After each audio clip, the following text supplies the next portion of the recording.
हाँ सर। हाँ, तो कहने का मतलब क्या हुआ कि कोई भी व्यक्ति अगर धर्म क्रिया करता है और उस धर्म क्रिया के साथ बिना मन के, जैसे तैसे या लोग के दिखावे के लिए, या धर्म क्रिया के पीछे मन में किसी प्रकार की कोई मजबूत श्रद्धा नहीं है या स्थिरता नहीं है या उसके प्रति कोई अनुराग नहीं है, ऐसी स्थिति में वह जीव जो पुण्य करता है वह पुण्य बल बहुत ही शिथिल अर्थात स्पष्ट रूप से करता है। किंतु धर्म क्रिया कुछ दिलचस्पी के साथ करता है। उस धर्म क्रिया के प्रति उसके मन में भक्ति होती है, बहुमान होता है। ऐसी स्थिति में जो पुण्य बंध होता है वह बद्ध रूप में होता है। इससे आगे बढ़कर एक व्यक्ति बहुत ही रसपूर्वक, बात थोड़ा सा गहनता से समझना, पहला पहला बंध कौन सा आया?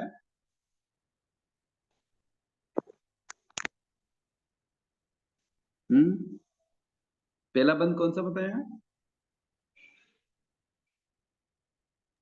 पुण्यानुबंधे। नहीं नहीं, अभी अभी जो बात चल रही है अभी सुन लीजिए, वापस बोलता हूँ, ध्यान से सुनना। देखो, मैं पहले ही बताया आपको कि जब कोई आत्मा धर्म क्रिया करता है परंतु करता है बिना मन से, जैसे तैसे या लोग दिखावे के लिए करता है, उस धर्म क्रिया के पीछे उसके मन में किसी प्रकार की कोई मजबूत श्रद्धा नहीं है, स्थिरता नहीं है, उसके प्रति अनुराग नहीं है, ऐसी स्थिति में वह जीव जो पुण्य बंध करता है वह पुण्य बंध बहुत ही शिथिल यानी स्पष्ट रूप से बंद करता है। तो कौन सा बंद हुआ? बंद की 4 अवस्थाएं हैं, कौन बताएगा? हम्म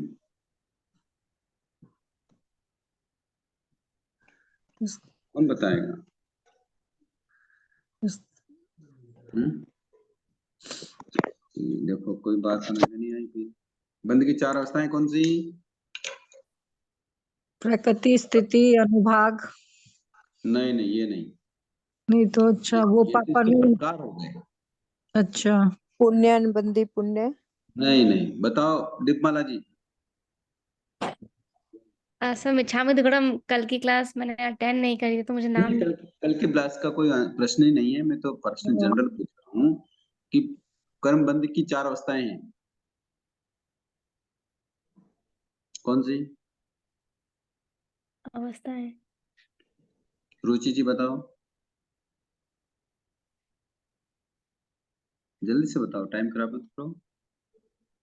कषाय योग नहीं अवस्था में नहीं आते नहीं ना? नहीं नहीं, ये नहीं, अरे इनसे तो कर्म बनते हैं, जी पर बनते हैं चार तरीके होते हैं।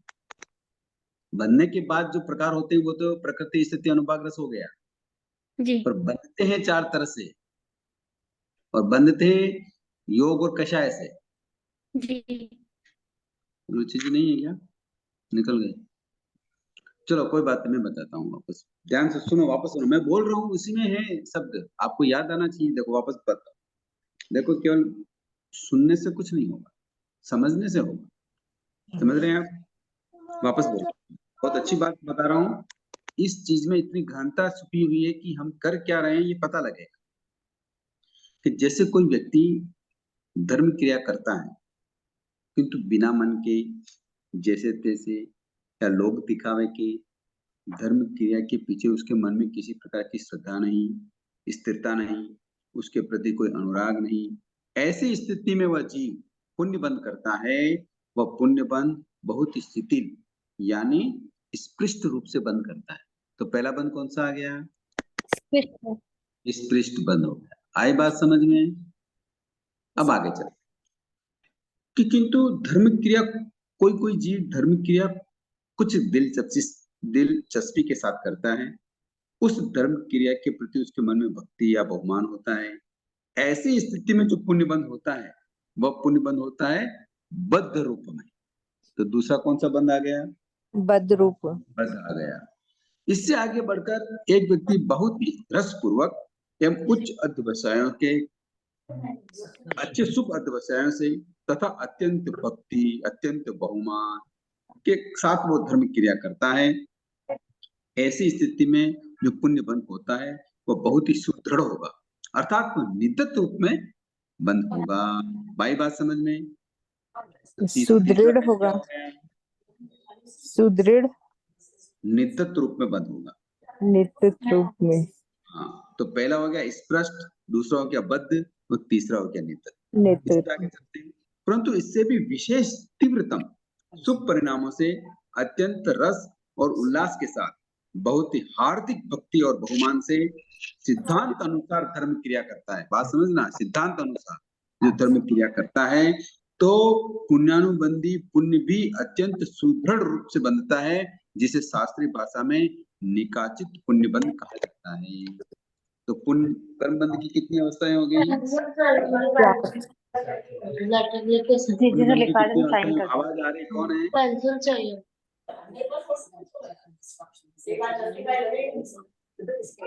हेलो। तो कर्म बंध की कितनी अवस्थाएं हो गई? 4।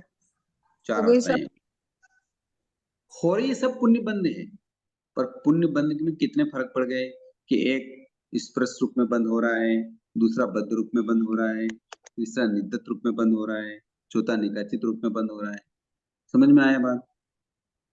सर एक बार ये तीसरा वाला जो है वो एक बार बताएंगे दोबारा please? निदित हुआ ना। हाँ, निदित। निद्दत रूप में ये है कि अत्यंत भक्ति पूर्वक, बहुमान पूर्वक जो धर्म क्रिया करता है, रस पूर्वक, उच्च और शुभ अध्यवसायों के साथ, तो ऐसी स्थिति में जो पुण्य बंध होगा वो बहुत ही सुदृढ़ होगा, अर्थात नित्य रूप में पुण्यानुबंधी पुण्य होगा।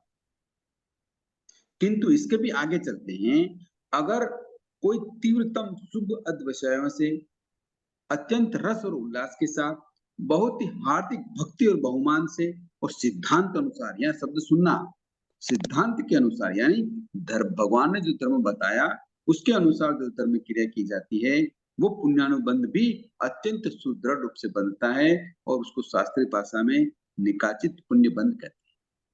आई बात समझ में? हाँ सर। तो इस तरीके से पुण्य बंध होता है। पुण्यानुबंधी पुण्य पाप तो इतना, पुण्यानुबंधी पुण्य आत्मा को इतना दुखी नहीं करता और वह नहीं धर्म का घातक है, बल्कि वह कई प्रकार से धर्म में सहायक भी बनता है। इसलिए हमने इस प्रकरण को इस प्रकरण की चर्चा करी कि पुण्यानुबंधी पुण्य किस तरीके से बनता है। 4 तरीके से बंद हो गया। भाई बात समझ में? हाँ सर।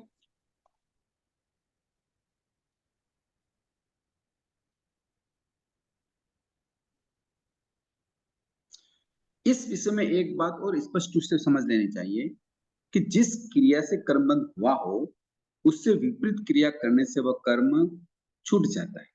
जैसे किसी की पाप क्रिया करने से अशुभ कर्म का बंध हुआ, वह उसके विपरीत धर्म क्रिया करने से छूट जाता है। इस प्रकार धर्म क्रिया करने से हुआ शुभ बंध आसक्ति पूर्वक भोगादि क्रिया से छूट जाता है।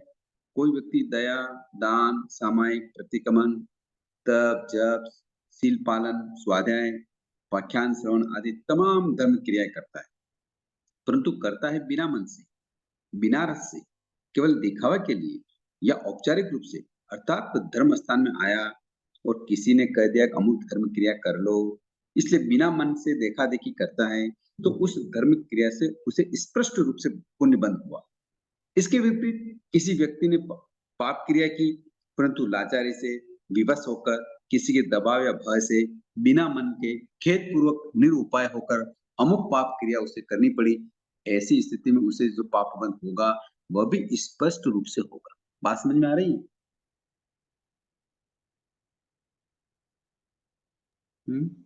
थोड़ा एक बार बारीक हो दोबारा गया, समझाइएगा। मैटर बारीक हो गया थोड़ा, है ना? तो मैंने अभी पुण्य बंध की जो स्पष्ट की व्याख्या करी कि जो बिना मन के, लोग दिखावे के, बिना श्रद्धा के, हैं, वो अगर वो बिना अनुराग के अगर वो धर्म क्रिया करता है तो फिर भी उसके पुण्य बंध तो होता है, किंतु वो पुण्य बंध कैसा होता है? क्या बात है, आज सभी लोग बहुत मौन हैं। स्पष्ट हाँ, स्पष्ट रूप से बंद होता है, बात समझ में आ रही है? जी। आगे वो पुण्य बंद स्पष्ट रूप से होता है। इसी तरह से पाप भी बंद होता है। कि जैसे स्पष्ट रूप से पाप कैसे बंद होता है कि इसके विपरीत, जैसे किसी व्यक्ति ने पाप क्रिया की परंतु लाचारी से, विवश होकर, किसी के दबाव या भय से, बिना मन के, खेद पूर्वक, निरुपाय होकर अमुक पाप क्रिया उसे करनी पड़ी, ऐसी स्थिति में भी उसे जो पाप बंद होगा वह स्पष्ट रूप से होगा, यानी बहुत ही हल्का पाप कर्म का बंद होगा। आगे बात समझिए। हाँ सर। तो इस तरीके से ये पुण्य बंद होता है। अब बंद क्रिया से होता है। बंद किससे होता है? क्रिया से होता है। क्रिया शरीर से होती है, ऐसा नहीं समझना चाहिए। बात समझ लेना है अच्छी तरह से कि बंद क्रिया से होता है और क्रिया शरीर से होती है, ऐसा नहीं समझना चाहिए। क्रिया तन से भी होती है, मन से भी होती है, वचन से भी होती है। इसलिए कर्म बंद मानसिक विचारों से भी होता है और काया तथा वाणी से भी होता है। आई बात समझ में? वो पुण्य भी बंद हो सकता है, पाप भी बंद हो सकता है। कोई यह कहे कि पुण्यानि बंदी, पुण्य भी कर्म है और उसका कारण धर्म क्रिया है। अतः कर्म तोड़ने की भावना वाले को धर्म क्रिया को क्यों करनी चाहिए? आई बात समझ में? परंतु ऐसा कथन करने वाले सिद्धांत के विरुद्ध प्रोपना करते हैं। वे जैन सिद्धांत के अनेकांतमय रहस्य को समझ ही नहीं। कोई भी जीव धर्म क्रिया किए बिना मुक्ति में नहीं जा सकता, चाहे वह मन से धर्म क्रिया करे, चाहे वाणी से स्वाध्याय आदि धर्म क्रिया करे, अथवा काय से वंदना आदि क्रिया करे। शुद्ध भाव से धर्म क्रिया करने से भी शास्त्रकारों ने धर्म की प्रोपना की है। यह ठीक है कि धर्म क्रिया पुण्य का बंध कराती है, परंतु साथ ही वह निर्जरा और संवर रूप धर्म के कारण भी बनती है। आई बात समझ में? आ रही कि नहीं आ रही? क्या हो गया आज की समझ में नहीं आया? मतलब पुण्य के साथ है ना, संबर और निर्जरा भी होती है। हाँ, अगर कोई यूं कहे कि अगर हमको पुण्य बाद में छोड़ना ही है तो फिर पुण्य क्यों करें, फिर धर्म क्रिया क्यों करें? क्योंकि धर्म क्रिया के साथ क्या हो रहा है? पुण्य बंद हो रहा है और पुण्य तो हमको छोड़ना ही है, और तो फिर संबर क्यों और करें? निर्जरा। हाँ, तो इसके साथ हमें क्या हो रहा है? क्या हो रहा है? संवर और निर्जर रूपी धर्म की आराधना भी हो रही है। इसलिए धर्म क्रिया को नहीं छोड़ना चाहिए। यही बात समझ में? और इसको आगे समझते हैं कि व्रत नियम का पालन करना, चारित्र का पालन, तप आदि, जप आदि, स्तुति आदि क्रियाओं से मन, वचन और काया के योगों की प्रवृत्ति होती है। इसलिए पुण्यानि बंदी पुण्य का बंध होता है। 10वें कालिक सूत्र में यत्ना से चलने, उठने, बैठने आदि, खाने पीने, बोलने आदि क्रियाओं में पाप कर्म बंध का निषेध किया है। यत्ना से चलने में इससे स्पष्ट है कि इन क्रियाओं के करने से पुण्य कर्म का बंध होता है। साथ ही उन क्रियाओं को करते करते ढंडन मुनि की तरह उत्कृष्ट शुद्ध परिणाम आए तो कर्म निर्जा भी हो सकती है। कोई ये समझे कि आज ही शुभ कर्मों के बंध को भी टाल दूं, ऐसा होना प्राय शक्य नहीं, क्योंकि धर्म क्रिया उत्कृष्ट भावों के द्वारा करने से पुण्य बंध कम और निर्जरा अधिक होती। ऐसी कोई धर्म क्रिया नहीं होती जिसे केवल निर्जरा ही हो, पुण्य बंध न हो, ऐसा नहीं होता है। यही बात समझ में? बात समझ में आ रही कि नहीं आ रही? आगे सर हम्म आ रही है सर। हम्म कई बार कई बार ऐसा भी हो जाता है। क्या हो जाता है कि स्पष्ट रूप से कर्मबंध हुआ हो, परंतु बाद में रुचि, वृत्ति या राग द्वेष में उत्तरोत्तर वृद्धि हो जाए तो पीछे से वह बंध बद्ध भी हो सकता है, निदत भी हो सकता है और निकाचित भी हो सकता है। इसका कारण यह है कि उस क्रिया के करने के पश्चात उसकी अत्यंत प्रशंसा की हो या अत्यंत हर्षावेश में आकर नाच उठा हो। अगर ऐसा कोई व्यक्ति करता है तो पहले अगर कोई पाप क्रिया निष्भाव से की है, परंतु बाद में उस क्रिया का स्मरण करके वह अत्यंत हर्षाविष्ट हो गया हो, तो अपने द्वारा कृत पाप की प्रशंसा करने लग गया हो, ऐसी स्थिति में उसे स्पष्ट बंध से बंधा हुआ कर्म बद्ध रूप में बंध जाता है। यही बात पुण्य के साथ हो जाती है। आई बात समझ में? हाँ सर। तो इस तरीके से हम पुण्य तत्व को समझते हैं कि पुण्य तत्व किस तरीके से, किस प्रकार हमारे साथ रहता है, बंद होता है। इस प्रकार से अध्यवसाय से ये परिणाम अगर हल्के भी हैं, स्पष्ट बंद भी हुआ है, तो वो बद्ध भी हो जाता है, कई बार निदत भी हो जाता है, कई बार निकाचित बंद भी उसका हो सकता है। यही बात समझ में?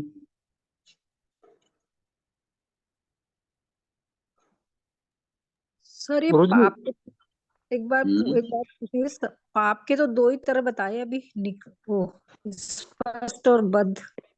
हम्म। हम्म। पाप भी चार तरह से हो जाता है कि जैसे ये पुण्य का हाँ, होता है ये तो वैसे बद्ध ही? की, ये कर्म बंद की अवस्थाएं हैं। वो पाप रूप में भी होती है, पुण्य रूप में भी होती है, चारों होती है। अच्छा सर। मैं तो केवल पुण्य तत्व की बात कर रहा हूँ, पाप तत्व की बात तो अब आगे आएगी। नहीं, अभी पुण्य अभी तत्व बताया ना आपने कि पुण्य पाप भी हो जाता है ऐसे बस। हाँ, तो ये इस दोनों साथ ही चलते हैं ना, अच्छा इसलिए ये सर। बात बताई कि जिस तरीके से अगर हम, पाप भी स्पष्ट कैसे होता है, मतलब हल्का पाप कैसे बंद होता है, तो अगर लाचारी से करें, अच्छा, बात समझ में? तो वो पुण्य के साथ वो विषय आ गया, इसलिए वो बता दिया। तो बात चल रही है पुण्य की, आई बात समझ में? बात चल रही है पुण्य की। इस प्रकार अच्छा सर। अत्यंत, हाँ बोलिए, कोई प्रश्न है क्या? नहीं सब समझ में आ गया, अभी पुण्य ही बता रहे हैं अभी आप। हाँ हाँ हाँ। तो इस प्रकार अत्यंत शुभ अध्यवसाय से तीव्र रस पूर्वक की हुई धर्म क्रिया से पुण्य कर्म भी निकाचित रूप में बनता है। आई बात समझ में? अगर हम अब धर्म करने बैठते हैं, या सामायिक करने बैठते हैं, या स्वाध्याय करने बैठते हैं, या और कोई भी व्रत प्रत्याख्यान तप वगैरह करते हैं, तो अगर उसके साथ हमारी रस पूर्वक क्रिया है, अहोभाव पूर्वक क्रिया है, और अत्यंत शुभ परिणामों से हम उस धर्म आराधना को कर रहे हैं, तो वो पुण्य बंध भी निकाचित रूप में बंद हो सकता है। आई बात समझ में? हाँ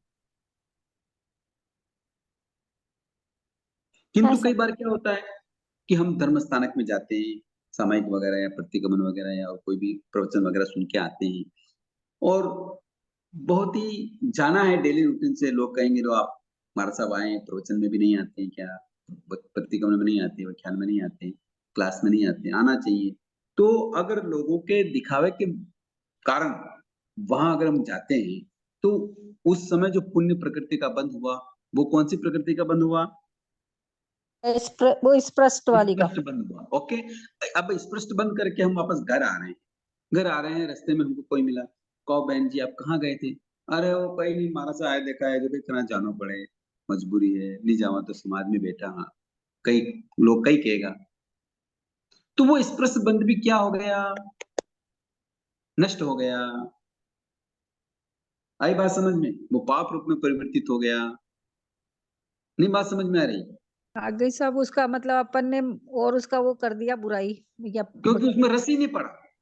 जो अनमने मन से हमने जो धर्म क्रिया की है, उसमें उस बद या निदत या निकाचित वाला जो रस होता है, वो उसमें हुआ ही नहीं। तो वो बंद, स्पष्ट बंद क्या हो जाता है, ऐसे ही नष्ट हो जाता है। आई बात समझ में? तो कहीं हम धर्म क्रिया करते हुए बिना मन के, अनमने मन से, बिना किसी उत्साह के, या बिना किसी रस या उमंग से, अनुराग से तो नहीं कर रहे हैं। अगर कर रहे हैं तो वो क्रिया केवल क्रिया मात्र है, उससे कोई पुण्य बंद नहीं हो रहा है, न समर निर्जरा हो रही है। आ रही बात समझ में? सर जैसे स्पष्ट पुण्य के लिए अपन ने बोला कि सिर्फ किसी ने बोला है तो हम जा रहे हैं, और दिखा भाई कि हमारी उपस्थिति हो गई है, हम दिख गए यहाँ पे स्थानक में बैठे हैं, समाई कर रहे हैं, क्लास में चले गए, तो वो हम्म। स्पष्ट पुण्य मतलब हुआ। हाँ, उससे उससे आपको कोई फायदा नहीं हो रहा है। आपके जो कर्मों का बंध होना चाहिए, जिस प्रकृति से आपको आर्य सत्य उत्तम फल और भविष्य में जीवानी श्रवण श्रद्धा आचरण मिलना चाहिए, वो नहीं मिलेगा। हाँ, तो अपन ने फिर एक बात और बोली थी कि चलो स्थानक से बाहर चले गए, अपन ने बोला कि नहीं यार, मन तो मतलब हमको जाना पड़ा बस, इसलिए हम गए, तो वो स्पृष्ट पुण्य भी जीरो हो गया मतलब। हाँ जी, मैं केवल एक पर, एग्जांपल दे रहा हूँ, ऐसे कई घटनाएं हो सकती है। पर मन में तो भाव वही थे ना स्पृष्ट पुण्य के, कि भाई बस दिखावे के लिए हाँ, मैं जा रही हूँ। स्पष्ट पुण्य कैसा होता है? बिना रस वाला। हम्म। तो अगर रस नहीं पड़ा है, तो फिर उसमें प्रकृति बन कैसे स्थिति बन कैसे बन रहेगी उसमें? रस नहीं हो रहा है ना। रस होता है तभी दशाएं होती है, तभी स्थिति बंद होती है। तो आप उत्साह पूर्वक नहीं कर रहे हैं उस चीज को, उमंग पूर्वक नहीं कर रहे हैं, तो स्पष्ट हो रहा है। स्पष्ट का मतलब क्या होता है? मतलब बिना मन के। मैक्सिमम हाँ जी, उत्कृष्ट का पूछा ना था आपने। नहीं, स्पृष्ट हाँ स्पृष्ट है। ओके, इसका मतलब स्पर्श हो रहा मात्र। हाँ। अब एक एग्जांपल भी बताया था पहले कई बार, शायद याद आया हो आपको तो, कि जैसे मान लो एक थाली में सुइयां पड़ी है, सुइयां, ओके, बिखरी हुई है, तो वो स्पर्श है।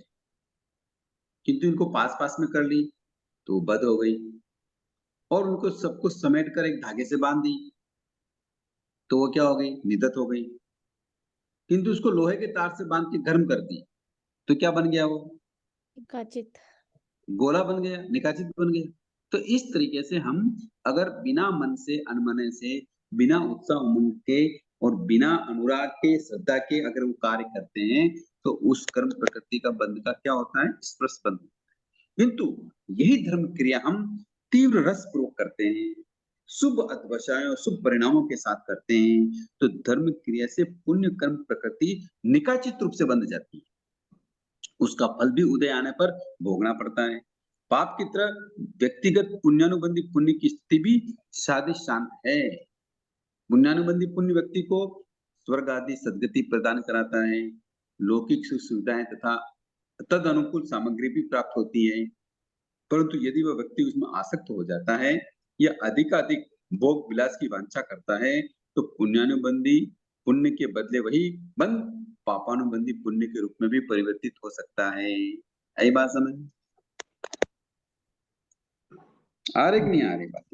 हाँ समझ में। गुरुजी एक सवाल था मुझे, हाँ जी। थोड़ा सा हर बार मैं कंफ्यूज होता हूँ, हम्म। उसको थोड़ा सा आप क्लैरिटी। पहली बार ये जवाब सवाल भी मेरे को अंदर आया है, लेकिन कंफ्यूज जरूर होता हूँ मैं। पुण्यानुबंधी पुण्य, पुण्यानुबंधी पाप, पुण्य पापानुबंधी पुण्य, पापानुबंधी पाप। तो जो पहले बोलते हैं वो एक्चुअली क्रिया वाला है और पीछे वाला बंद वाला है क्या? नहीं नहीं, अच्छा ये आप कंफ्यूजन हो रहे हैं, अच्छा यूं। हाँ। अच्छा, हाँ ओके ओके, इसको वाक्या कर लेते हैं ना, वापस समझा देते हैं। हम्म इसका मतलब ये हुआ कि जैसे मानो पुण्यानुबंधी पुण्य, हम्म पुण्यानुबंधी मतलब अब जो पुण्य बन रहा है वो ओ पूर्व जन्म में पुण्य करके आए हैं, इसलिए पुण्य बंद हो रहा है। अच्छा अच्छा तो अच्छा वो हो गया पुण्यानुबंधी पुण्य, मतलब अच्छा। पुण्य करके आए थे और फिर पुण्य बंद हो रहा है। इसका मतलब जो पहले बोल रहे हैं वो बंद हो रहा है, और पीछे वाला हाँ बोल रहे हैं हाँ, जिसके बंद हो रहा है। पीछे नहीं वो पूर्व पीछे में कोई पीछे वाला करके तो आया करके फिर आए हैं, हाँ हाँ ठीक है। पीछे वाला करके आए। अब ठीक है। पापानुबंधी पुण्य तो यानी हाँ। अभी पाप का बंद हो रहा है पुण्य के हम्म उदय से। अच्छा। पुण्य करके आए थे किंतु पाप बांध रहे हैं। हम्म और फिर होता है पापानुबंधी पाप, तो पहले भी हम्म पाप करके आए थे और अभी भी पाप कर रहे हैं। अच्छा अच्छा। और अब होता है पुण्यानुबंधी पाप, पहले तो हम्म पाप कर्म किए थे तो हम्म हमने उच्च कुल में जन्म नहीं लिया, गरीब परिवार हम्म में आ गए, किंतु अब सत्संग मिल गया, साधुओं का हम्म योग मिल गया, तो उस हम्म पाप के उदय के बाद भी पुण्यानुबंध हो रहा है। हम्म, ये तो समझ पहले में जो आया। होता है वो प्रेजेंटली है, ठीक है। बाद वाला उदय वाला मतलब पहले किया हुआ। ठीक है, समझ में आ गया गुरुजी। दूसरा सवाल ये है हम्म कि जैसे अपन कोई शुभ कार्य करते हैं उसमें तीव्र रस लेने से अपने को, कर्म के अलग अलग स्टेज है, तो उसमें हाँ कहीं जी। निकासित भी बन सकता है, कुछ भी हो हम्म सकता है। धर्म के हम्म कार्य के अंदर बोल रहा हूँ मैं। हम्म तो गुरुजी इसमें मुझे ऐसा लगता है कि दान पुण्य जब भी करते हैं ना, तो हम्म उसमें भावना कम होती है किसी की कम करने की, लेकिन पुश करते हैं, अनुमोदना करते हैं, भाई करो करो करो करके। समाज से हम्म हो या घर परिवार हो, दोस्त हो या कोई भी हो, या शुभ चिंतक वाले हो या कोई भी हम्म हो, तो हम्म उसमें भावना होती नहीं है, लेकिन किसी के समाज के वजह से भी करना पड़ता है, कर देते हैं। हम्म और फिर गिना भी देते हैं, या चलिए हम्म मन से भी कर लिया लेकिन गिना दिए थे कि मैंने ऐसे हम्म किया वैसे किया। इसको हम्म कंट्रोल कैसे किया जाए? मुझे लगता है कि 10 रुपया भी अगर दान देते ना तो उसको गिनाए बगैर रहते नहीं है। मुझे आसक्ति नहीं, आसक्ति छूटी नहीं। पैसे से छूटी नहीं, या नाम से छूटी नहीं, या धर्म से समझा नहीं, कर्म को समझा नहीं। कर्म को नहीं समझा। जो व्यक्ति कर्म को समझ जाता है, कर्म सिद्धांत को समझ जाता है, वो उस व्यक्ति के प्रति आसक्ति रखता ही नहीं है, चाहे व्यक्ति हो, पैसा हो, दौलत हो, नाम हो, शोहरत हो, कुछ भी हो, उसके प्रति आसक्ति ही नहीं रखता है। एक बीकानेर में एक श्रावक जी थे, मालू जी करके, बहुत पुराने श्रावक हैं, जवाराचार्य के समय के। आपने नाम सुना होगा, आचार्य श्री जवाहरलाल जी महाराज साहब। सुना मालू जी का भी सुना हुआ है। उनके समय के एक व्यक्ति थे मालू जी, बहुत अच्छे उत्कृष्ट कोटि के श्रावक थे। तो वो क्या करते थे, उनके घर में बहुत सारी गायें थी, शायद आज भी है उनके वहाँ। तो बहुत छाछ बनती थी, तो आस पड़ोस में सबको निमंत्रण दे देते, भाई छाछ लेके जाना, छाछ लेके जाना। तो सभी व्यक्ति के घर में तो गाय होती नहीं है, तो आस पड़ोस के सभी लोग क्या होते थे, छाछ लेने बर्तन लेके आते और छाछ लेने जाते। तो सुबह सुबह का टाइम वो मालू जी खुद अपने हाथों से उनको छाछ देते थे, उनके बर्तन में भरते थे। तो उनको ये पता रहता था गांव में किसकी स्थिति कमजोर है, मेरे साधर्मी भाई कौन कमजोर है। तो वो क्या बैठते थे, अपने जेब में चांदी के सिक्के लेके बैठते थे। जैसे वो बहन भाई कोई भी आता तो पता लगता कि इसकी स्थिति सही नहीं है, तो चुपके से उनके बर्तन में पहले चांदी का सिक्का डाल देते, फिर ऊपर से छाछ भर देते। तो कहने का मतलब उन व्यक्तियों को भी ये पता नहीं लगने देते कि ये सिक्का कहाँ मिला, कैसे मिला, मैंने दिया, यानी कि कितनी अनासक्ति पूर्वक वो अपनी वस्तु का त्याग करते थे। ये तो बाद में पता लगा, जब लोगों ने चर्चा चली कि भाई इस तरीके से मालू जी लोगों की सेवा कर रहे हैं, तो यानी कि ये बहुत ही वर्षों बाद पता लगा कि इस तरीके से सेवा हो रही। तो आसक्ति छूटे बिना, कर्म को समझे बिना हम नाम और सम्मान, इस कषाय को छोड़ नहीं सकते। आई बात समझ में मनोज जी साहब? हाँ सर। आज आपने एक मैसेज डाला ग्रुप में, तो मैसेज डाला कि मैं क्या हो गया, बत्ती गुल हो गई। हाँ, दिमाग की बत्ती गुल हो गई। मुझे इतना हिंदी नहीं आता है, मैंने जो समझ में आया वो डाल दिया। नहीं तो बत्ती गुल हो गई या बत्ती चालू हो गई? चालू हो गई सर। चालू हो गई, सॉरी सर।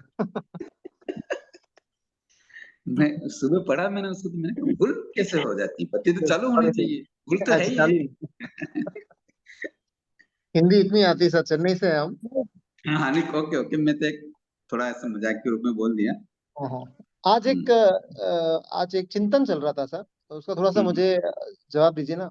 जैसे अभी अभी संसारी हैं अभी, तो उसमें सब तरीके के दान करते हैं, उसमें भी उत्कृष्ट दान आके साधु संतों की वयावच की सेवा है या सुपात्र दान है, उसको कैटेगरी वाइज पहले 6 का है कि उसके बाद में कैटेगरी वाइज अलग अलग स्टेज है। मेरे ऐसे चिंतन चल रहा था कि साधु संतों को क्यों खुला नहीं रखा गया दान देने में। जैसे उनके पात्र में गोचरी आ गई, एक्स्ट्रा हो गया है, उनको परखना कंपलसरी, लेकिन वो दान नहीं दे सकते हैं। कोई आवश्यकता में कोई आदमी प्यासा भी है, वो ले सकता है अपने हाथ से, लेकिन साधु संत करुणा भाव से कोई दे दिया, बहुत जरूरी समझ के तो बात अलग है, लेकिन चला के वो दे नहीं सकते हैं। ऐसे मेरे दिमाग में चिंतन बहुत दिनों से चल रहा है, बहुत टाइम से चल रहा है ये।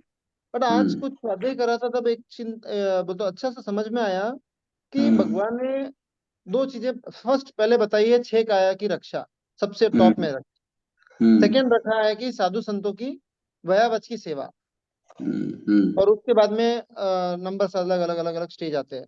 तो मुझे ये लगा कि भगवान ने कितना नियम बनाया होगा कि साधु संतों को सिर्फ दो चीज की खुली रखी है, 6 काया की सेवा, 6 काया की रक्षा और वयावच की। ठीक है, बाकी तो आत्मिक आनंद है, किसी को समता पहुंचाते हैं तो संसारियों को, वो सब ठीक है, अलग अलग विषय है। बट ये दो चीज इतनी उत्कृष्ट उनके हाथ में दे दी और किसी को दी नहीं है, और कोई चीज दी नहीं है उनके हाथ में। अभी मेरा सवाल ये है, अपन जैसे संसारी हैं, लोगों को इतना मैंने भी सवाल किया है आचार्य विजयमणि महाराज साहब से ही मैंने सवाल किया था, तभी मुझे ये सब समझ में आया था। और उनकी किताब किंग पुण्यम लिखी हुई है, तो वो पढ़ने में मुझे समझ में आया था। और उसके बाद काफी साधु संतों के पास ये मैंने सवाल किए, बद्रिक मुनि महाराज साहब ज्ञानगंज के उधर चेन्नई आए हुए थे, तभी मैंने सवाल किया था ये। बट मेरा सवाल ये है कि आज भी समाज के अंदर गाय को रोटी देना, कुत्तों को देना, तो खाना खिलाना गरीबों को, इसको ज्यादा मान्यता दी जा रही है और हम्म, 6 काया को या फिर साधु संतों की वयावच की या सुपातदान की नहीं दे रहे हैं। मैं समझाने की कोशिश भी नहीं करता हूँ किसी को। और जैसे मेरा सवाल कहाँ से पैदा हुआ मैं बताता हूँ। मेरे एक दोस्त ने बोला मैं रोज कुत्ते को दूध देता हूँ, ये देता हूँ, वो देता हूँ, तू भी साथ में चल। बोला भाई मेरा उस समय तेरे जाने के समय मेरे 2 समय का समय है, तो मैं चल नहीं पाता हूँ, मेरे को फिर वो पूरा दिन की दिनचर्या में मेरा डिफरेंस हो जाता है। तो उसने बोला कि आप मानसा से पूछना कि खाना खिलाना इम्पोर्टेंट है किसी को या सामायिक इम्पोर्टेंट है। तो मैंने पूछा था, तब बताया कि 6 काय की रक्षा सबसे ज्यादा इम्पोर्टेंट है। उसके बाद में साधु संत की वाइवा उसमें मुझे पूरा समझ में आया था। तो ये मैं किसी को कन्वे भी करना है, कभी ऐसा अवसर पड़ जाता है तो कैसे कन्वे करूं। मैं प्रश्न असमर्थ हूँ आज तक इसको कन्वे करने में। किसी को भी प्रश्न क्या है आपका? किसी को भी कन्वे करना है कि सामायिक ज्यादा इम्पोर्टेंट है और हाँ, ओके, ये दान देना इम्पोर्टेंस है। हाँ हेलो, हाँ ओके ओके। तो अब ये तो आप ही समझ ही गए कि सामायिक देना इम्पोर्टेंस है, सामायिक हाँ देना हाँ ये बात आप पर अब कन्विंस कैसे करना, ये बात समझ में आ रही है? हाँ हाँ कहने का मतलब ये है कि कोई व्यक्ति को यूं कहें कि वो उसको ये कहें कि तुमको मरना ज्यादा पसंद है या भूखा रहना ज्यादा पसंद है, ये बताओ। तुम अगर हम तुम्हें रोटी देंगे तो तुम्हें मरना पड़ेगा, और तुम्हें रोटी नहीं देंगे तो तुम जिंदा रह सकते हो। तो इसमें क्या इंपॉर्टेंस है? क्या जिंदा रहना, क्या चॉइस करेगा वो? जिंदा रहना इम्पोर्टेंट है। ओके ना? तो कहने का मतलब हर व्यक्ति जिंदा रहना चाहता है। मरना कोई नहीं चाहता किसी भी परिस्थिति में। यहाँ तक कि एक नाली का कीड़ा जो नाली में है, गंदगी में है, वो भी मरना नहीं चाहता, वो भी जिंदा रहना चाहता है। इसलिए भगवान ने सबसे पहले प्राणातिपाती बताया कि किसी की हिंसा मत करो, क्योंकि कोई मरना नहीं चाहता। तो कहने का मतलब ये है कि कोई भी व्यक्ति अगर किसी को रोटी देगा तो उसकी भूख मिट सकती है, ओके। किंतु कोई व्यक्ति अगर संबर की आराधना करता है और 6 काय जीवों की रक्षा करता है तो वो इम्पोर्टेंस क्या इम्पोर्टेंस? तो कहने का मतलब भूखा व्यक्ति तो थोड़ा समय निकाल सकता है, किंतु अगर किसी की हिंसा हो रही हो तो ये बहुत खतरनाक है। तो इसलिए समय की इम्पोर्टेंस है। समय का महत्व इतना अधिक है कि समय की साधना से ही व्यक्ति मोक्ष गए हैं हाँ, और सब मोक्ष लगभग जाते हैं और लगभग में मोक्ष सभी जाएंगे। सभी इसके सभी बिना में। कोई मोक्ष नहीं जाएगा। हम्म तो केवल हिंसा रुक जाए या किसी का भला कर दें या किसी के दुख दूर कर दें, अगर इसी में धर्म होता या यही मोक्ष मार्ग होता तो चक्रवर्ती कभी भी दीक्षा नहीं लेते। या सही। फिर तीर्थंकर जो होते हैं हम्म वो वर्षी दान देते हैं, सुना होगा। हाँ, सुना हाँ सर। है तो वो दीक्षा लेने के 1 वर्ष पहले ही शुरू करते हैं।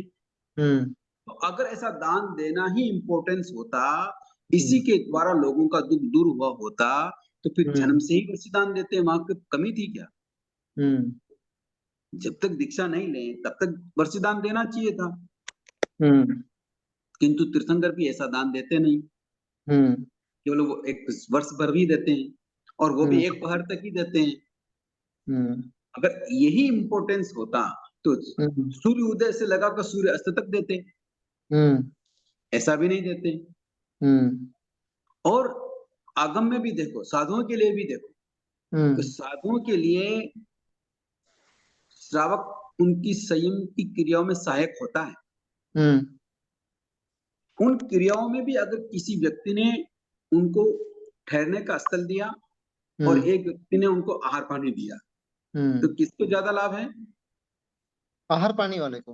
अरे जिसने ठहरने को जगह दी हाँ, उसको। ठहरने के लिए दिया वो। यात्रा का ज्यादा है। तो साधुओं के लिए भी ठहरने का स्थल इम्पोर्टेंस है, मिच्छा आहार में, पानी हाँ इम्पोर्टेंस नहीं।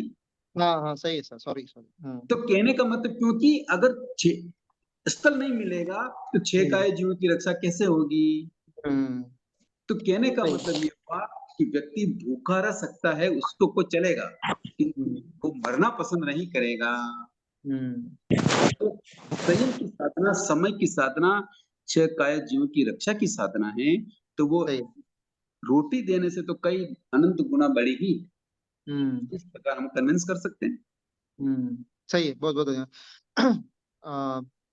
मेरा एक सवाल और इसके अंदर पैदा हुआ था, अभी भूल गया मैं, याद आती मैं बोलता हूँ आपको इसके अंदर। क्षमा करो सर। ओके, और कोई प्रश्न है किसी का? हाँ गुरुजी, ऐसे बहुत बार अभी अभी हुआ है मेरे साथ 2-3 साल के अंदर कि वो तो जो ज्योतिष विद्या वाले हैं या कोई दोस्त आस पड़ोस राहु केतु जो समझते हैं, मुझे तो कुछ समझ में नहीं आता था, मैं जानने की इच्छा भी कभी किया नहीं हूँ। तो वो बोलते हैं कि आप गाय को रोटी खिलाए तो आपका ये ग्रह हल्का होगा या ये ग्रह अच्छा रह जाएगा, या कौवों को खिलाइए, कबूतर को खिलाइए, कुत्तों को खिलाइए, ऐसे बोलते रहते हैं। तो मेरे को अभी कभी कभी ऐसे स्पर्शना नहीं हुई कि ये करूँ करके, बट ये लगता है, मतलब मेरे को मन में उसी टाइम भी यही चलता है कि 6 काय की रक्षा मैं करूँ, वो सबसे ज्यादा बड़ा है, तो फिर कैसे ग्रह का कमजोर होना या अच्छा होना कोई खाना खिलाने से हो जाएगा, मुझे आज तक वो समझ में नहीं आया। आप मुझे इसके ऊपर थोड़ा सा फोकस करके बताइए क्या है। देखो, अभी एक ही अभी बात चल रही थी कि कर्म की जो दशा है वो 4 तरह से होती हम्म है ना। एक होता है स्पर्श, बद्ध, निंदत और निकाच। ओके, हम्म तो यही बात चल रही थी, अगर हमने स्थानक में गए हम्म और हम अनमने मन से बिना उत्साह के समय करके आए हम्म और रास्ते में कोई मिला और हम्म पूछा भाई कहाँ गए, अरे आप थोड़ा सा टाइम निकाल के जाना पड़ता है, समाज में रहते हैं, नहीं जाएंगे तो लोग क्या कहेंगे। हम्म तो जो स्पर्श बंद हुआ था हम्म वो नष्ट हो गया। हम्म इसका उल्टा लीजिए कि मान लो हम्म हम स्थानक में गए किंतु हम्म समय इतना अल्प था कि हम समय हम्म नहीं कर पाए हम्म और रास्ते में आते हुए या घर पे आए या दुकान पे आए, अपनी श्रीमती जी को या बहनों को, भाइयों को, बच्चों को कहा आज बहुत मुश्किल हो गई, समय नहीं मिला, और समय मिलता तो मैं समय कर लेता और कितना अच्छा होता कि मैं थोड़ा सा जल्दी चला जाता, तो प्रवचन भी पूरा सुनने को मिलता और समय भी मेरी पूरी हो जाती, तो कितना बहुत अच्छा हो जाता, आज थोड़ा चूक गया। तो अब इसमें क्या हुआ, वही स्पर्श बंद जो स्थानक में करके आए थे वही स्पर्श बंद बद्ध में कन्वर्ट हो गए। अच्छा। और उमंग आई और बात हुई और 2 श्रावक जी मिल गए, मतलब सम्यक दृष्टि मिल गए, श्रावक जी मिल गए, उनसे चर्चा करी कि आज कैसे हुआ, आज स्थानक में नहीं आए, हाँ भाई साहब आज वो गलती हो गई, आज ये काम आ गया, यूं आ गया, वो संसार में फंस गया, ऐसा कर दिया, ऐसे उत्कृष्ट रस से उसी बात को वापस दोहराई। तो वही स्पर्श बंद बद्ध में आया और बद्ध से निदक में आ गया। आई बात समझ में? समझ गया सर। तो इस तरीके से हम कर्मों की स्वरूप को, दशाओं को बदल सकते हैं। तो ये तो हम जब कभी मौका लगेगा और कर्म विज्ञान पढ़ेंगे तो ये डिटेल से आपको बताएंगे। तो कहने का मतलब जो ये आपको ग्रह नक्षत्र की बातें बता रहे हैं उससे कुछ नहीं होता। अगर उससे ही होता तो फिर ये धर्म करने की जरूरत क्या होती, गाय को रोटी, एक गाय कोई कोई खिलाए, लाइन लगा दे गाय को रोटी खिलाने की, इससे नहीं होता। एक बात और सुन लीजिए कि भगवान ने एक बात कही है, करान कम्मन मुकर, किए हुए कर्मों का भुगतान किए बिना छुटकारा नहीं होता, मोक्ष नहीं होता। तो अब गाय को रोटी खिलाने से भी आपको कोई कर्म जो बंद हो गए उसकी निर्जरा हो रही है ऐसा नहीं है, आपको पुण्य बंद हो गया। पुण्य बंद है, कर्म निर्जर तो है ही नहीं उसके अंदर। बिल्कुल, कर्म निर्जरा तो केवल संवर से ही होती है और वो बस बस संवर सामायिक पोषक और चारित्र लेने से होता है, बस बस, हाँ सर, बाकी किसी से नहीं होता। अगर सही है सर। उसे भी 2 कार्य ही होते हैं और वही धर्म है। धर्म क्या है, केवल संवर रूप जो आराधना होती है उससे निर्जरा और संवर दोनों होते हैं, वही धर्म है। और धर्म के 2 कार्य हैं, आने वाले कर्मों को रोकना और जो कर्म कर किए हैं उसकी निर्जरा करना। तीसरा कार्य धर्म का नहीं है। तो हम जो कार्य कर रहे हैं ये सामाजिक कार्य, पुण्य प्रकृति बंद करने के कार्य। और जो ये टोटके बता रहे हैं कि भी कुत्तों को, बिल्ली को, ग्रह नक्षत्र को ऐसे करो, उससे कुछ नहीं होता है, ये अज्ञानता है। क्या है ये? अज्ञानता। ये अज्ञानता है, क्योंकि किए हुए कर्म को भोगे बिना छुटकारा नहीं होता। और जिस इंद्रियों से हम कर्मों का बंध करते हैं उन्हीं इंद्रियों से हमें भोगना पड़ता है। तो सही है सर। समझ में आ रही बातें? समझ गया सर। इसका मतलब है अगर ग्रह दिशा को भी अगर चेंज करना हो, पावरफुल करना हो, तो समय कर लो, समर कर लो। अनुप्रेक्षा कर लो। हाँ सामायिक समर के साथ अनुप्रेक्षा कर लो, क्योंकि सही है सर। अनुप्रेक्षा की भी बात आती है कर्म सिद्धांत में। अब हम्म ये नवता तो खत्म हो जाएगा, तो अगर सभी की अनुकूलता रही तो कर्म विज्ञान चलाएंगे। तो कहने का मतलब आप अनुप्रेक्षा करेंगे तो भगवान ने स्पष्ट कहा हुआ है कि भी दीर्घ स्थिति वाली प्रकृतियां अल्प स्थिति वाली हो जाती है। यानी ओहो। कोई मान लो साल भर तक कोई कठिनाई आने वाली है, किंतु आपने उस संबंधित आपने अनुप्रेक्षाएं की, चिंतन किया, मनन किया और उस कर्म को अपना माना, स्वीकार कर लिया, तो वो दीर्घ स्थिति वाली साल भर तक आने वाली वो जो कठिनाई है, वो महीना, 6 महीना, 2 महीना, 10 दिन में नष्ट हो जाती है। और दीर्घ रस वाला है, प्रगाढ़ उदय आने वाला था, वो अल्प रस में परिवर्तित हो जाता है। अत्यधिक प्रदेश वाला अल्प प्रदेश में परिवर्तित हो जाता है। ये तो भगवान का सिद्धांत है। तो हमारे यहाँ जो कर्मों की जो नष्ट करने की जो थ्योरी है, वो अलग तरह की। केवल दूसरों को खिलाने पिलाने, इससे कर्म नष्ट नहीं होते। तो इस तरीके से हम बातों को अगर समझते हैं सही तरीके से, तो भगवान का जो मार्ग है इतना सरल और शुद्ध है जिसकी कोई हद नहीं। किंतु जब तक हम समझते नहीं है, फिर हम इन धर्म क्रियाओं में उलझ जाते हैं। तो भगवान की वाणी को पहले बहुत ही गहनता से समझनी चाहिए कि भगवान ने इस विषय में क्या कहा, क्यों कहा, और गहनता पूर्वक अगर समझ बढ़ाई तो फिर आचरण भी बहुत ही उत्कृष्ट होता है, सर्वश्रेष्ठ होता है। भगवान की आज्ञा के अनुसार फिर आचरण होता है। तो इस धन्यवाद प्रकार सर। हम बहुत सुंदर वर्णन आपका। इस प्रकार हम पुण्य प्रकृति को समझ रहे हैं कि पुण्य प्रकृति होती क्या है। तो पुण्यानुबंधी पुण्य के बदले अगर हम भोग विलासों में उलझ गए, अगर जो पुण्य प्रकृति उदय आई है उन लौकिक सुख सुविधाओं में उलझ गए और उन आसक्ति पूर्वक उनका उपयोग करने लग गए, तो वही पुण्यानुबंधी पुण्य पापानुबंधी पुण्य में परिवर्तित हो जाता है। फिर पाप करने लग जाते हैं। यदि वह व्यक्ति दीर्घ दृष्टि से विचार करता है और प्राप्त सुख सामग्री पर आसक्त नहीं होता है और भोग विलास की वांछा नहीं करता है, तो उसका पुण्यानुबंधी पुण्य का वह बंध उसके उज्जवल भविष्य के द्वार खोल देता है। परंपरा से वो मोक्ष का राही बन जाता है। यानी मोक्ष प्राप्त कराने वाला वो प्रकृति, पुण्य प्रकृति, वो मोक्ष प्राप्त कराने वाली बन जाती है। शालिभद्र को पुण्यानुबंधी पुण्य के फलस्वरूप अकुट वैभव, सुख सामग्री प्राप्त हुई थी, फिर भी उस पवित्र आत्मा ने उस पर आसक्ति नहीं रखी और उस अपार रिद्धि संपदा को एक झटके में त्याग दिया और मुनि बन गए। तो इस तरीके से हम अगर पुण्यानुबंधी पुण्य के साथ भी अनासक्ति पूर्वक रहते हैं, तो वो पुण्यानुबंधी पुण्य हमें मोक्ष मार्ग प्रदान कराने वाला बन जाता है। बहुत सुंदर सर।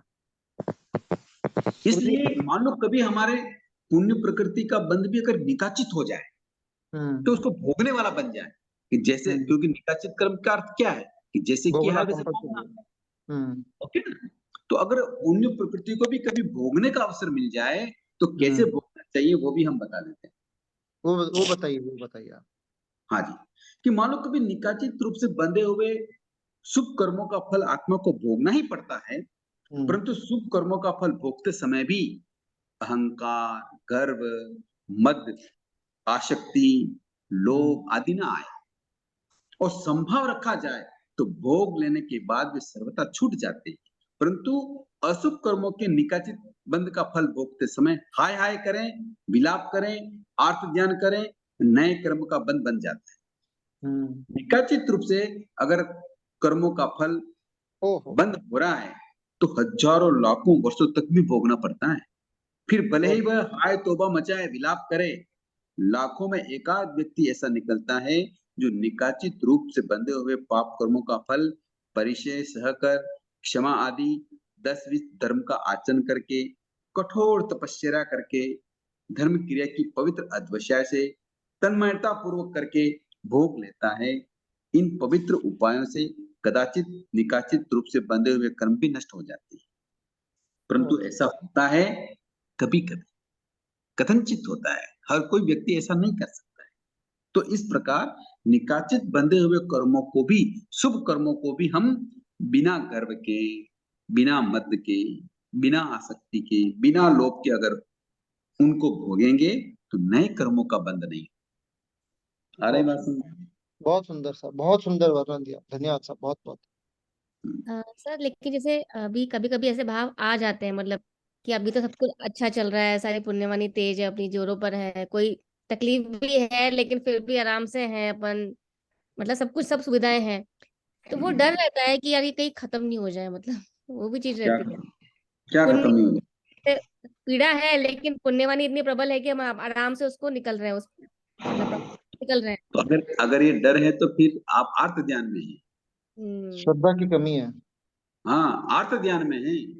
क्यों कि आप ऐसा सोचते ही क्यों हैं? मान लो कोई पुण्यवानी कमजोर हो गई, पुण्य कर्म कम हो गए, या पाप का उदय आ गया, तो इसमें डरने की क्या बात है? जो किया है वो उसको भोगना ही पड़ेगा ना, ये तो सम्यक दृष्टि चिंतन कर ही सकता है। और जो ऐसा चिंतन नहीं करता है वो आर्त ध्यान कर लेता है, अरे नहीं नहीं ये दुख तो नहीं आना चाहिए। ओके ना? जी जी जी जी। तो अगर दुख आया है वो किस कारण से? मतलब वो तो पूर्व आपने पूर्व कर्मों कर्मों को- के कारण, पूर्व कर्मों के कारण आए। ओके, जो पूर्व कर्म का उदय से आया है तो किसने किया वो पूर्व कर्म? खुद ही। खुद ने, अपन ने खुद ने और किए। जब खुद ने किया है तो भोगने में फिर आना का नहीं क्यों? नहीं नहीं, मतलब वही मैं कह रही हूँ कि आप पिछले कर्म किए हैं ऐसे हैं कि वो उदय में है अभी, लेकिन पुण्यवान के साथ में है कि वो वैसे को आराम से आप प्रॉब्लम सॉल्व कर पा रहे हो, मतलब तो लगता है कि ये पुण्यवानी, मतलब प्रॉब्लम्स तो है लेकिन फिर भी आप अच्छे से सॉल्व कर पा रहे हो बिकॉज ऑफ द पुण्यवानी। अगर ये पुण्यवानी खत्म हो गई तो सॉल्व कैसे करेंगे, मतलब एक तो सरलता से, मतलब पुराने कर्म, मतलब उदय में आ रहे हैं पुण्यवानी मान लो खत्म, कौन सी पुण्यवानी खत्म हो गई? जो कौन करंट सी में है। पुण्यवानी खत्म हो गई? तो अभी बताइए। नहीं, मतलब जैसे अगर प्रॉब्लम्स भी चल रही अरे है लेकिन पुण्यवानी, दीपमाला जी, पुण्यवानी खत्म हो जाए कोई बात नहीं, किंतु समझ बनी रहनी चाहिए। अगर समझ बनी रहेगी तो चाहे वो शुभ कर्म हो या अशुभ कर्म हो, वो आत्मा से निर्जित हो जाएंगे, वो नए कर्म बंध का कारण नहीं बनेंगे। इसलिए समझ बनी रहनी चाहिए, यानी सम्यकपना बना रहना चाहिए। अब कर्म तो कैसे उदय में आएंगे, क्यों आएंगे, कब आएंगे, तो हमने भूतकाल तो देखा ही नहीं। कैसे कैसे बांधे ये किसी ने देखा है क्या? नहीं किसी ने देखा हो तो बताओ। नहीं नहीं सर। नहीं देखा है तो फिर कर्म कैसे उदय में आएंगे, कब उदय में आएंगे? हम बूढ़े होंगे तो उदय में आएंगे, जवानी में आएंगे, बचपन में आएंगे, कि जब बच्चा कभी मर जाएगा, कभी पुत्र मर जाएगा, कभी नुकसान हो जाएगा, कभी प्रॉफिट हो जाएगा, ये किसी कभी लिखा हुआ है क्या कहीं? नहीं लिखा हुआ है, किंतु ऐसा होता है दुनिया में। किसी का जवान होता है। बच्चा मर जाता है, इधर तो शादी का मौका होता है, दादा मर जाते हैं, कभी बहुत बड़ा प्रॉफिट होता है, कभी को बहुत बड़ा नुकसान हो जाता है। होता है या नहीं होता है? होता है सब। होता है। तो ये सब कर्मों के उदय हैं। इसमें भी जो व्यक्ति संभाव रख लेता है वही साधना है। आई बात समझ में? साधना और क्या है? सही है सर। कहने का मतलब ये है कि परिस्थिति कैसी भी हो, अच्छी हो या बुरी हो, अच्छी है तो उसका अच्छा उपयोग करो, बुरी है तो उसमें संभाव रखकर भी अपन अच्छा उसकी निर्जरा कर सकते हैं। और मैं तो कई बार सोचता हूं, अगर कर्म उदय में आया है अशुभ, शुभ तो छोड़ो, अशुभ कर्म उदय में आया है तो सम्यक दृष्टि के चेहरे पे मुस्कान आती है। आई बात समझ में? सही है सही सर, बात। एकदम सही। क्यों कि आती है ये बताओ? इसी जन्म में ही आ गया ये कर्म उदय में। हाँ देखो, अभी मेरी इंद्रियां सकुशल है, हम्म। मैं इन सबको निर्जित तो करने के अभी लिए तैयार हूँ, सहन करने प्रॉपरली, की शक्ति है माइंडली सर। भी और काया से भी। तो सम्यक दृष्टि आत्मा ऐसे कर्म उदय में आ जाती है तो चेहरे पे मुस्कान आ जाती है कि चलो ये भार उतर गया। आई बात समझ में? हाँ सर। बहुत सुंदर बोलिए। सर। गुरु जी, मैं दो कुछ बोलना चाहता हूँ।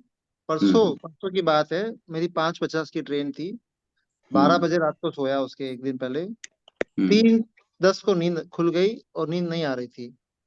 आधा पौना घंटा तक तो माला फेरना जाप किया, शांत रहा।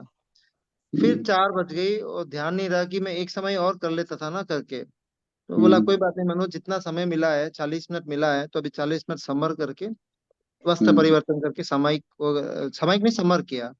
इतना आनंद मिला ना मुझे, मैं बोला समय गंवा देता कहीं, इससे अच्छा तो 40 मिनट भी समर हुआ, चलो सामयिक नहीं हुई तो भी 40 मिनट तो छह का है कि मैं रक्षा की ना करके। तो बिल्कुल। आनंद मिला ना, उसका मजा आया एक्चुअली।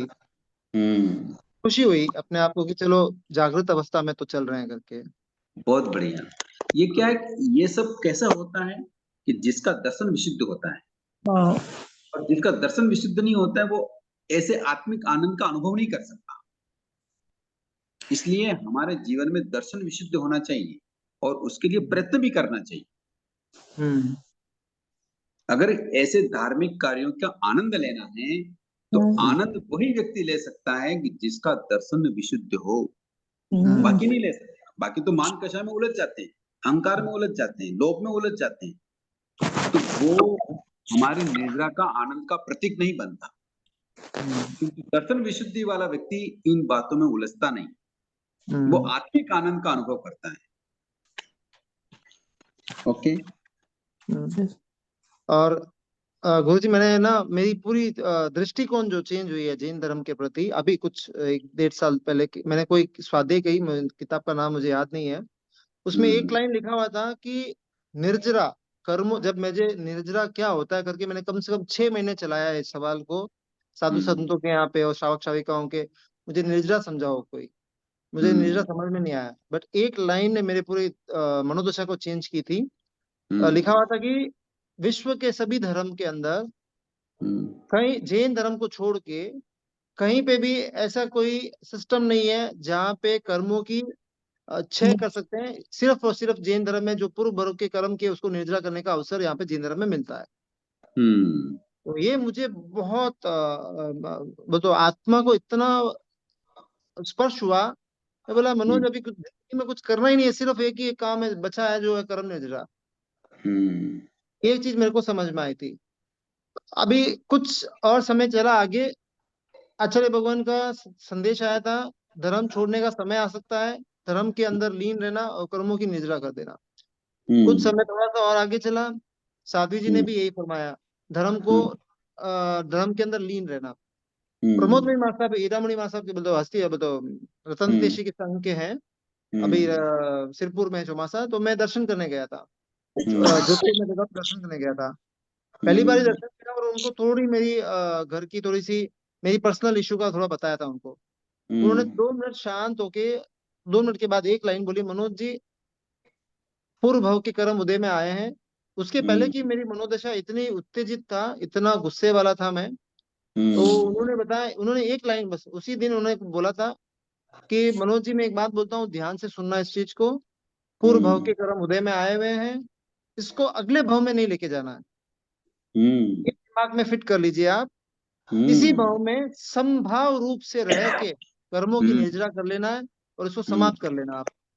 ओके, मैं फिर से एक बार दोहराता हूँ, आप हमारे सामने ये बात फरमाई, मैं फिर से एक बार दोहराता हूँ, इसको समझ लेना और इसको समझ के इसको करना।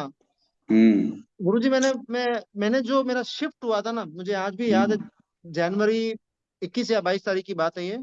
मैंने जो संभाव लेके आया ना, बोलते मैं तो खुला बोलने चालू कर दिया, आप मुझे विष दे दो या गला काट दो तो भी मैं संभाव में सिर्फ उस वक्त मैं संतारा लेके ऐसे बैठ जाऊंगा, बोल देना मुझे। एक ही एक मेरी शर्त है, गुरु भगवंतों के सामने मेरे कर देना, ताकि मेरा भाव सुधर जाए और कर्मों की निर्जरा हो जाए। इतना समाधि और संभाव में लेके आया गुरु जी। आज देखने जाऊं ना, आपने जैसे बताया था कि निकाचित कर्मों का उदय अगर संभाव रखते हैं, अहम नहीं रखते हैं, तो वो निर्जरित हो जाते हैं। सच बोलूं तो वो अभी मैं समझ में आया आपके बोलने पे, इसके पहले मैं नहीं समझा था। और भी जैन दर्शन तो यहाँ तक कि निर्जरा का प्रसंग नहीं बनाता है, कर्मों की निर्जरा का प्रसंग ही जैन दर्शन नहीं बनाता है। कर्मों की निर्जरा तो सभी जीवों की होती ही है, जब उदय आएगा तो निर्जित हो जाएगा, किंतु उनके साथ उनका बंध भी हो जाता है, नया बंध हो जाता है। किंतु जैन दर्शन में जिन कर्मों का क्षय होता है, कई कई आत्माएं उन कर्मों को वापस बांधती ही नहीं है। ये भी यहाँ जैन दर्शन में ही मिलता है और कहीं नहीं मिलता। नहीं समझा नहीं, क्या क्या फरमाया आपने? कि जैसे आपने निर्जरा का बताया ना कि जैन दर्शन में ही ऐसा सिद्धांत है या अवसर मिलता है कि कर्मों की निर्जरा हो जाती है। तो कर्मों की निर्जरा तो सभी जीवों के साथ लगी हुई है। उदय में आएगा तो कर्म निर्जित होगा, किंतु सभी जीवों के साथ वापस कर्मों का बंध हो जाता है। किंतु जैन दर्शन में एक खासियत और है कि कर्मों की निर्जरा करने वाला कई साधक नए कर्मों का बंध करता ही नहीं है। हाँ सही है, सही है सर। यूं ऐसा ये विलक्षणता है यहाँ। सही है, सही है सर। चलो और भी कोई प्रश्न हो तो कर लीजिए।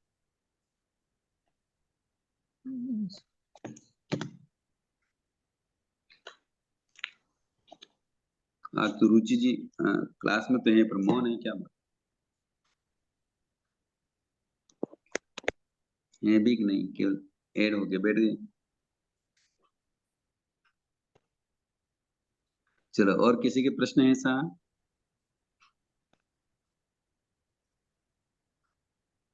ओके, जय जिनेन्द्र, बहुत बहुत आभार आप सबका, बहुत बहुत आभार, बहुत बहुत धन्यवाद, बहुत बहुत रेजिडेंट साहब जिनेन्द्र, बहुत बहुत धन्यवाद, बहुत बहुत आभार साहब। बहुत